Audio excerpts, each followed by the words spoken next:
I don't think we realize how much, flexibility that there actually is inside of your 401ks, from, how much you are saving to how you are investing it to whether Mhm. there's, pre-tax contribution.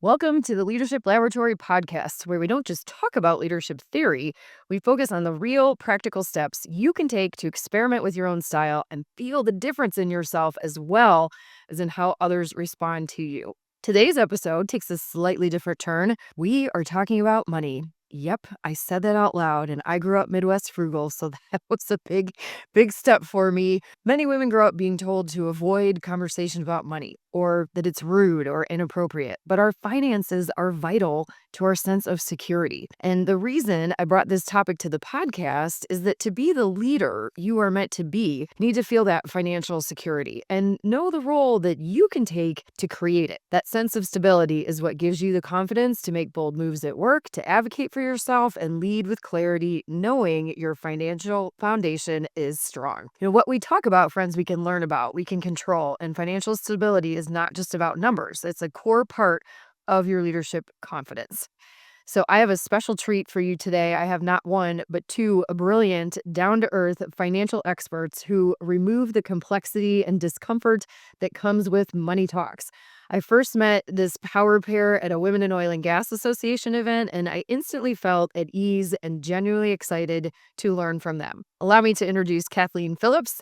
She is a financial professional whose career is driven by a commitment to helping families build strong plans for life's unexpected challenges. She brings a strategic, results-oriented mindset to her work, drawing on an MBA in entrepreneurship and a background in operational management.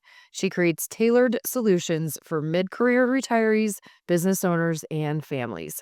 She's also deeply focused on education and empowerment, helping clients gain clarity and confidence in their financial freedom. When Kathleen is not in the office, she is snowboarding, playing volleyball, or doing CrossFit, and she is known for cheering on her favorite teams with her husband and golden retriever by her side. We also have Chelsea Kessler. Chelsea is a financial advisor who specializes in personalized advisory services and comprehensive financial planning for individuals, families, and business owners. Her mission is to build relationships rooted in trust and to simplify the path to financial security. Helping clients, I love how Chelsea says this, she helps clients clarify today's needs, support tomorrow's goals, and plan for the transfer of wealth. She believes that education is empowerment, here, and is passionate about coaching others to become the best version of themselves. Growing up, sports were a big part of Chelsea's life. She played Division I, college softball. Her competitive spirit and teamwork still show up and how she goes to bat for her clients. Ladies, welcome. So ladies, so excited to have you here. Can you share a success story of a woman who came to you and said, hey, I need to make my financial well-being a priority? And what was that story and what was her success? Yeah, definitely. We have plenty of gals that we work with that come to us when they're overwhelmed with some of the debt they have or just not having a plan in place. Mhm. But one gal really stood out to us. She had a fair amount of debt, and her goal was just to get her finances in order and have us take an overall picture of it. And then her main priority was getting out of debt. We asked her a fair amount of questions to help us understand what was main priority for her. And debt was number one. So we really made a strategy that focused on the pay down strategy for her debt. And then she did end up reaching the goal of being debt free, which was a huge success for us and just great seeing her face light up. And then what we ended up doing is after that, we reallocated the money going towards the debt to things that actually are going to her future and growing her money. And what we really take pride in is educating. So we really tried to educate her on how to use credit cards, or when the time comes and she needs something, where to be getting that money from. Because in America, they do teach you how to spend money rather than saving money. Mhm. So our goal is to create a plan that's in alignment with how to save your money. And if you are spending it, making sure it's in alignment with where you want that to go. All right. So full circle turnaround, not just out of debt, but also now saving with a plan for her future. Exactly. Yes, exactly. And it's so great to see that. And it's fun meeting with her from here on out. I love it. Well, and I love how you said even the word strategy, that there was, once you met with her, you understood her circumstances, there was a strategy in place. And there's so much behind that. So I'm so curious, ladies, how did you learn finance? I mean, what got you interested in doing what you do? So Chelsea and I both have different stories, so we'll kind of each share a little bit about how we got into it. But Jamie, like you mentioned, kind of at the beginning, like we weren't taught finance, like we weren't taught, growing up in the Midwest as well. It's like that wasn't anything that was part of the conversations at home, and I did not see myself in the finance realm at all.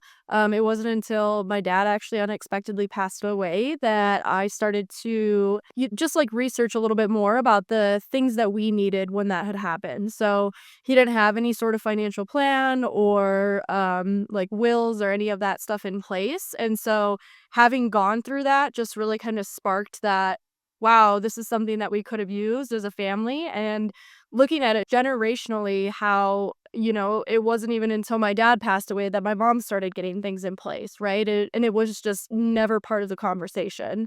And so, as Chelsea has mentioned, that education piece is huge, and just starting the education early is really important to us. And just having experienced it firsthand is really how I got into it. Sorry that the learning was prompted by a sad event in your life, but wow, to see what you've done with it, I'm sure your dad would be so proud. And you bring up such a good point, Kathleen, you bring up such a good point that this is about also like families with dual incomes, or even when the woman is the breadwinner, having the understanding or having a higher level of control in what the plan and the strategy is really important. Yeah, absolutely. All right, Chelsea, how about you? Yeah, so how I became in the finance was I was actually in my master's and I had a finance class. It was more so related to sports, but I found passion in that. And I was working for a nonprofit. It was a great nonprofit, just wasn't my cup of tea. Mhm. So I was just miserable driving to work every day. I remember I would just be crying driving to work. I'm like, what am I doing? But I ended up meeting someone at my current company, and then I ended up taking the leap. And kind of like Kathleen said, I never thought I'd be in finance, but I think growing up in a competitive, I guess, childhood and just in sports, I really, really try to lean into seeing how I can help people be the better versions of themselves and just live life to the fullest. So that's why I really enjoy this. And then also there was some, I guess, misfortune in my family with my dad getting disabled and then my sister waking up one day being diagnosed with MS. It just shows that having a plan in place Mhm. before all of these things happen can help you be prepared for the what if. So rather than being reactive, being proactive. But yeah, we both love being in this career, and we definitely can relate when it comes to some of our family things. Yeah, well, it sounds like it is part of your DNA for Yeah. both of you. And anytime I've been around you, your passion is certainly like palpable about what you do, as well as just how well versed you are about it, which I think is phenomenal. I first met with a financial advisor when I was 20, 25, or 26. And, I grew up with the financial values of you get your paycheck, Jamie, you pay yourself first, right? You put it into some sort of retirement account. I mean, even when I was a kid, a teenager, that was part of what I grew up with. But when I met with this advisor, he said to me, Jamie, you've been a good saver, but you have not been a good investor. Can you explain the difference to us? Yeah, we actually love this question. It's obviously like to Chelsea's point for the very first question that you asked is like we're taught how to spend, not save. And saving money is just part of it, right? And so saving money is, putting it into an account and having it there, having it kind of out of sight, out of mind. And it's great to be a saver, but actually making your money work for you is how you can become an investor. And, there's a number of different ways that can you come into play for everybody's situation is all different, but it's making your money work for you. So as opposed to just letting it sit into an account, we have this glorious thing in the world that's called inflation. And the worst thing that you could do is not have your money work for you by letting it sit stagnant. So there's a lot that goes into it when it comes to being an investor. And I think the word investor has a little bit of a stigma that almost scares people from like, oh, I don't want to lose my money. I don't want to, get into the market. And yeah, it can be scary, right? And so trying to remove that. And, one of the things that Chelsea and I always say is that there's a purpose for every dollar. And so making sure that how you're not only saving the money, but how are you investing the money for each of those dollars can be really important and powerful. Mhm, mhm. And that this is a long-term game. It's not a short-term game. Yep, exactly. Exactly. Yeah. Most financial advisors. So I've met with a few, and it's interesting because I had some I met with when I was single, and then I had some I met with once my husband and I got married, and that was always a fascinating approach when the man would be talking just to my husband as opposed to me when our assets were pretty similarly balanced, and you can imagine the conversation my husband and I had after we left. Most I noticed a lot of advisors start off with the quantitative approach. How much do you have? How much do you want? Just very numerically based. Yours is different though. Can you tell us what your approach is to it? Yeah, for sure. So we also love this question because Kathleen and I really take pride in our process. We really do a thorough process, and it's not just about the data and numbers. We ask those touchy feely questions, so we want to understand their perspective on, I guess, what keeps them up at night. What type of I guess, what's your relationship with money? What are your short, midterm, and long term goals? Are there any stressors in your overall financial plan? What was your past experience working with a financial advisor? So it just is really important for us to understand those goals. So then we are creating that overall plan. We'll then get to the numbers, but when we're creating that overall plan, the plan is specifically for them and not just people that are in the same situation as them, whether it be age, family, career, whatever it may be. But we really customize that approach to then make sure it's all in alignment and that they feel that success when that plan is in place and they feel like a piece of clarity. Mhm, mhm. And I love how you address the individual, and I mean, when from other times that I've heard you speak to, I hear more of the feminine energy that you put into what you're doing Yes. than just the masculine energy of, like, "Let me take a minute to get to know you. Let me take a minute here to figure out what is your financial vocabulary," and just make it very comfortable. I mean, if somebody came to you and said, "Well, I don't need what is a short, a mid, and a long-term plan goal?" Like, I know that you would not be the person to make her feel stupid or like, "Oh, you should know that," which experience in other cases just say, "Okay, well, yeah, let's just sit down and talk about it. Like, let's normalize this conversation." Yep. Yeah, exactly. And sometimes we look at it as like, so like a river and then the river walls or the river banks, whatever you want to call them. But the river banks are more so like the masculine energy where it's keeping you in alignment and it's structured, it has that strategy. And then the water's flowing where your plan can change, but your beliefs can change, your morals can change, your stressors can change. But that's just where we see that feminine energy come into play. Yeah, I love it. I love it. And Chelsea, your philosophy I know is that when you're educated, you're empowered, which I completely agree. It's and on all Yes. levels. What are steps that women can take, single or married, either way, to ensure that they're educated? And I want to preface this by saying there was a woman I met. She's retired now, but her name is Susan Hirschman, and she wrote a book specifically for women in finances, and it was called "Does This Make My Assets Look Big?"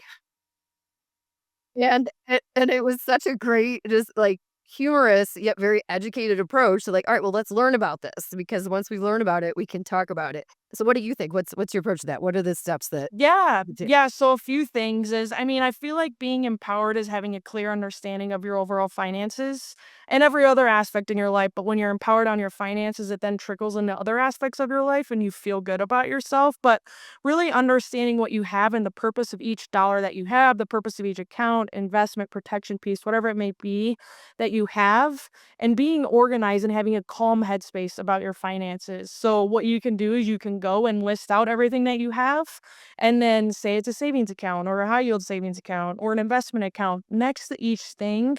Maybe even writing what your goal is next to that and see if you're actually using that account for the purpose of that goal. Because, like I said, we believe that every dollar has a purpose. And if your savings account is meant for vacations and you're using it for shopping, then that's just not alignment. So we just need to figure out that what we have is there's a purpose to it. And then also having a spending plan, or some people will call it a budget, but just ensuring that your money, I know I've said it multiple times, but making sure your money is going to where you want it to go. Because plenty of people were like, oh, I don't want a budget because I know I'm going to have to cut things out. When in reality, if getting a coffee every day is important to you, then work it in your budget. Just know you are going to have to maybe adjust in other areas of your life. So, second thing would be is just having a spending plan. And then for educational purposes, I would just say use trusted sources for education. There's so much out there now that social media and influencers are so big.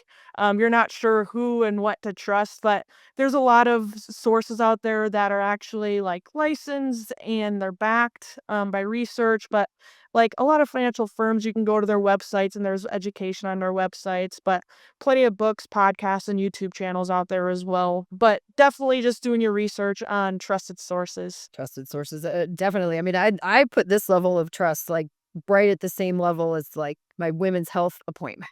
It's Oh, yeah. as this is very long term and it feels very personal and there's so much to it. And so I've always felt comfortable finding the trusted advisor to be like, just help me make good decisions here because you literally have to be in it every day to fully understand it. And I love, Chelsea, how you said there's a lot of mindset behind this, right? And Yeah. some of it is breaking paradigms that we grew up with. To hear you say spending plan as opposed to budget, like budget can sound like scarcity mindset or oh, I can't do anything versus spending plan. That's abundance mindset. And oh, I can do things. Like there could be guardrails here and there, but like, wouldn't you rather have those guardrails now than be in a situation years or decades from now when you look back and you're like, I don't know how many cups of Starbucks coffee I had, but I really need Right. this extra, this extra Yep. right now. Yeah, exactly. And that's the way why we look at it like that, coming from like a mindset of abundance rather than cutting out things, just making sure it's going where you want it to go. And it's just a spending plan. Like you're making money. Okay, after you make it, where do you want to spend it? All right. And so when it comes to that spending plan, which is also part of the spending is where you're saving, where you're investing. Kathleen, can you talk to us about the 401k accounts, which are pretty common and with most of the ladies I work with and the corporations that's offered. What are some good questions to ask about your 401k or what should we know? Oh man, I love this question because there's so many things that can be asked. And I don't think that in me as well, like before I got into this career, I don't think we realize how much, flexibility that there actually is inside of your 401ks from, how much you are saving to how you are investing it to whether Mhm. there's, pre-tax contributions or the availability for Roth contributions as well. And so some of the like big questions to be asking, number one is, does my employer match, right? Our number one rule of saving and investing is take the free money, right? So what are you doing to make sure that we are maximizing that employer match? And, inside of that, then what sort of options do I have on the pre-tax side of the 401k? And are there Roth options available inside of my 401k? Not many people realize that they actually, a lot of people have heard about Roth IRAs, right? But not many people realize that there's the Roth 401k in a lot of these employer plans, which has, very similar characteristics to a Roth IRA as far as the tax advantages, but it's inside of the employer plan. So seeing if that's an option is, can be a huge, huge piece for that somebody can add into their plan. And then the other thing is what sort of investment options do you have available? A lot of times when you sign up for a 401k, you're often put into they ask you a few questions and then the platform puts you into a specific investment. And what we find is that investment doesn't necessarily always align with the individual. And, there's ways that it might either be too aggressive or it might be too safe. And so actually taking a look at what those investment options are and then making sure that there are ways that we can align the investments inside the 401k to, again, going back to their goals. So those are some good ones just to start, but it's a great place to start because if you are saving inside of a 401k, right, it's pretty low barrier to entry inside your employer plan that, start playing around with the investments inside of it, do a little research in there and just ask questions about it. And to your point, low barrier of entry. If you've already got your money in there, anyways, you may as well ask a few extra questions to make sure it's working as well for you as possible. Take the free money, like you said. Yes. Can you do a little deeper dive on the Roth sides because I know that comes up a lot and there's a lot of confusion about which does what, Yes, which yes. account So does what. we like to say that there's two different sides of the tax fence. So you have your pre-tax side of the fence and then your after-tax side of the fence. And each of them serve a purpose, depending again on someone's situation. But the pre-tax side of the fence is where you would be making contributions into it to lower your taxable income today. So any money that you're putting into that pre-tax side, like traditional 401k, traditional IRA, you're looking for a tax deduction today, which, can very well fit in many people's plans. Where conversely, on the after-tax side of it, where we're looking at Roth IRAs or Roth 401ks, we're not so concerned about the tax deduction today, but more so the tax advantages later. So, money that is going into the Roth portions of your plan, you're paying the taxes on those dollars today, but the advantage is that when you go to pull out the money from those plans, the Roth side of the plans, you can actually access that money tax free. Now, there's limitations and, guardrails that we got to make sure we're staying in between when it comes to the Roth. You can't just throw all of your money into it. We got to make sure that we're doing the planning correctly on that side. But when it comes to the retirement side of it and pulling the money out of it, the Roth side can be really powerful because then you are not paying taxes on the dollars that come out of that plan. Okay. And what do you, I mean, over the course of one's life, like either having a Roth, not having a Roth, like what are we talking about? Like when you're at your retirement party and you're looking at your account, like what sort of dollar amount difference is that on average? And I know that's like a wildly broad question, but are we talking thousands? Are we talking millions? Are we talking somewhere in between? Like what is the implication of this? That's a really great question. And I think Chelsea could agree with me when we say we like to find the balance, right? One of the things that we don't know is that there's going to be a lot of things that are going to happen from today until our retirement time, our retirement age. And that's whether you're, 3 years away from retirement, 5 years, 10 years, 30 years away, right? There's Mhm. so many unknowns as far as what's going to happen. And obviously, the thing that goes into it is where taxes are going to be. And we can't predict where taxes are going to go. And so, how we look at it is making sure that you have balance going into retirement because then having that balance, and a lot of people, what that balance means is 50% pre tax, 50% after tax. But what that balance does is it gives you flexibility. So, depending on where taxes are, or if somebody's still working their first early years into retirement, we might not need to take a bunch out of their retirement accounts. So we can kind of pick and choose how much we want to pull from our taxable versus non-taxable assets. So it ultimately keeps you in control because it's giving you that flexibility when we come at it with an approach of having that balance from the pre-tax versus after-tax. And this is exactly why I have a financial advisor. You speak this language in a way that I don't, and this is hugely important. And this is also why, like in the leadership laboratory, we talk about like how to talk about your compensation or how to ask for a raise that you fully deserve, or when you get a promotion, how to negotiate your salary, because small percentages of that are all going into your retirement account. So when that larger bucket is bigger, that feeds your retirement account that much more. Yep, absolutely. Yes. What do you think, ladies, are the advantages to? Let me go back and say, Kathleen, thank you. Thank you for explanation that just rolls off your tongue. No problem. Uh, what are the advantages to working with an advisor? I mean, I know how I feel about this, but I'd like to hear it through your perspective, as well as like what's the risk of not working? Totally, yeah. So some advantages are just avoiding your fear-based and impulsive decisions. Sometimes, actually not sometimes, a lot of times your emotions get really involved in your finances. Mhm. And so just trying to take the emotion out of the investing and savings piece. There's someone to help you break down your goals and prioritize your goals and create that spending plan for you. Mhm. And making sure it's personalized, not just based on what AI is telling you what other people are doing your age. Looking at tax strategies, so helping our clients navigate whether there's tax laws changing or there's other tax efficient strategies that we can implement, like tax loss harvesting or looking at Roth IRAs, like Kathleen said. But a lot of times, like just looking at people's plans, there's times where you can actually save more money on taxes than saving money itself. So that just goes to looking at the pre-tax and after-tax diversification, increasing your confidence. It gives you confidence that your financial plan is on track. You can go to bed knowing that you have a strategy in place and you're reaching I guess, the strategy every day.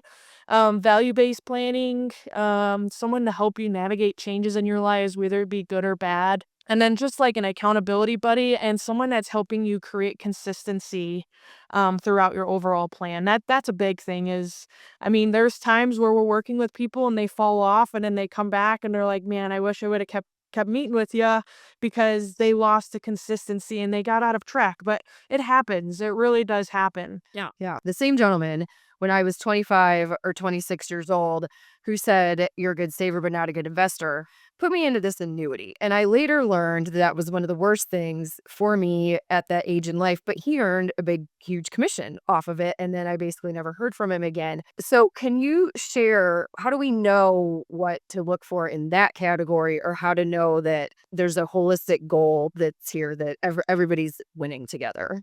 I think just asking the questions, right? Don't be afraid. A lot of times we've worked with people who had past experiences where they're just told what to do, but not why to do it. Kind of what's that why behind it.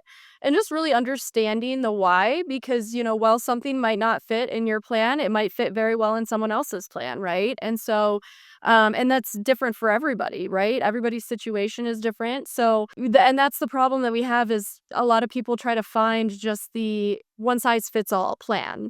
And, there isn't a one size fits all because everybody has different goals. Everybody has different things that are going on in their lives that they need to pay attention to. And so when a recommendation is made, just make sure you're understanding not just what it is, but why is that what is appropriate for you based off of your overall goals and objectives. Yep, exactly. And kind of to add on to that, I mean, when you're meeting with financial advisors, the first meeting or the first couple meetings, I mean, you're interviewing them. They're not just interviewing you and trying to onboard you as a client. So, like Kathleen said, ask the questions. Yeah. Come in with a list of questions to be asking them, just to make sure you guys are like you're meshing well when you're working together because you don't want someone you're butting heads with. Yeah. And if it feels off, same way if it's your therapist or your gynecologist, like go find a different one. Exactly. Exactly. Yep. Yeah. Exactly. We've all been there. But just like you wouldn't perform your own gynecology services, like an advisor is there for a reason, right? So who do who do you ladies love to work with? So we like to say we work with, kind of everyone. We love meeting people where they're at and going back to that education because we're so passionate about it. We're really, really willing to help kind of anyone that needs some of the help with it. But who we really enjoy and like spend a lot of time with that we find that we resonate really well with are like women business owners and women professionals. A lot of people in like tech and engineering industries, other like typically male dominated industries. We're in a male dominated industry, and so we understand how that can feel and some of the things that go into play with that. And so being able to relate on that deeper level where again we're not just talking about the numbers, right? But we're actually understanding the ins and outs of how somebody may be handling work situations or life situations. And we find that people that kind of fall within those categories really align with us. Love it. Well, I'm guessing you've got a few of those listening here today. Well, as we start to land the plane here today, ladies, is there anything that I haven't asked or anything that you think we should cover that's vital for listeners to know? I know we're tip of the Yeah. iceberg today. For sure. And I think Kathleen probably has something to share too. But I just starting somewhere and getting your feet wet, whether it be looking at a spending plan or doing the writing down just to empower yourself, writing down what you have, where you want it to be and the goal of it, or just writing out some goals. And even just understanding your why and your purpose behind that will then help you create that, making sure that when you're meeting with a financial advisor, doing it yourself, whatever it may be, that making sure that plan is in alignment and meshing well. You can tell we love the word alignment, but making sure it's meshing well with your overall plan. But it's just a great step to start moving forward and trying to be the best version of yourself. Okay, I like it. Yeah, and don't be afraid, right? Again, there's so much like stigma with fear around money. And when people think of financial advisors, they think that they have to have, all this money and be able to do all this investing and know all these things. But in reality, that's not the case, right? Like we're here to help people. We're here to, teach them what to do and try to remove that fear from it so that you can be comfortable with, moving forward and having conversations about your money and ultimately your future. Yeah. I mean, that's what you do. You're there to take the fear out and the emotion out, like you were talking as well. Yep. All right. Exactly. Here in the laboratory, we like a good experiment, right? Because that's how we experience growth. What experiment do you invite listeners to step into when it comes to their financial well-being? So I'll start on this one, and then I know Chelsea will have something to say on this too. But going back to the question, since I covered about the 401k, is if you have a 401k, look at it. Like actually look at it, see what you're contributing, see what your employer is matching, see how it's invested, how it's performed, and what other investment options that you have, and then take a look at what the overall market is doing, and does that feel like it's in line with what you want your account to be doing. And if not, then ask the questions, see what other options that you have or how else you can be making it work a little bit harder for you. So do a deep dive into your 401k and don't be afraid to ask questions. Yep. Okay. And I'm sure you can guess what I'm going to say is do a spending plan. There's a lot of fear of judgment, whether it be from ourselves or a partner, our spouse, friend, or even your financial advisor of like, oh, I'm spending too much money, or they think I am absolutely insane by putting my money in this area, whatever it may be. But it's your plan and it's what makes you happy and what's going to pay your bills and what will help you sleep at night. So whatever is going to bring you peace of mind and clarity, go and do that spending plan and review it every year or maybe once a month or once a quarter, whatever that is comfortable for you. But when you do that spending plan, that's going to show you what's most important to you and where you should be putting your money. There's times where clients don't have a spending plan in place. So we have a nice budget sheet. If anybody wants a budget sheet, reach out to Jamie. But when it comes to your budget, there's a fear of judgment. People, either be a fear of judgment from yourself, knowing that your money is not going where you want it to go. I think in the back of our minds, some people actually do know, like, I actually do need to get this in order, but they're scared to because they don't know where to start. But actually, sometimes a great place to start is printing out wherever you spend your money is going to your bank account, either be your credit or debit card, and printing out a couple months worth, and then having different highlighters and highlighting where and categorize where that money is going and tally that up and take an average of the 3 months to see like, okay, this is better than I expected, or this is actually as bad as I expected. But in bad in being it's not going where I want it to go. So doing that exercise would be great. And then we have a great budget sheet. If you don't have one, there's plenty out there, but we have a great budget sheet spending plan that we can send out. Just reach out to Jamie and we can get that for you guys. But that's where you start figuring out what's most important to you because it's your plan and it's what makes you happy. So we always say we're lovers, not judgers. So that's just, I mean, a good mindset to have for yourself too when you're going through that. Just be nice to yourself. I love it. All right. Well, that's a great note to end on. Lovers, not judgers. That's a good rule in life. Information is power. I heard that too. And whether you're starting or maybe just in a space to say, I want to take a look, just refinement that's a good option to do. And how simple. Just print out your statement, get some color code action going, and you're good to go.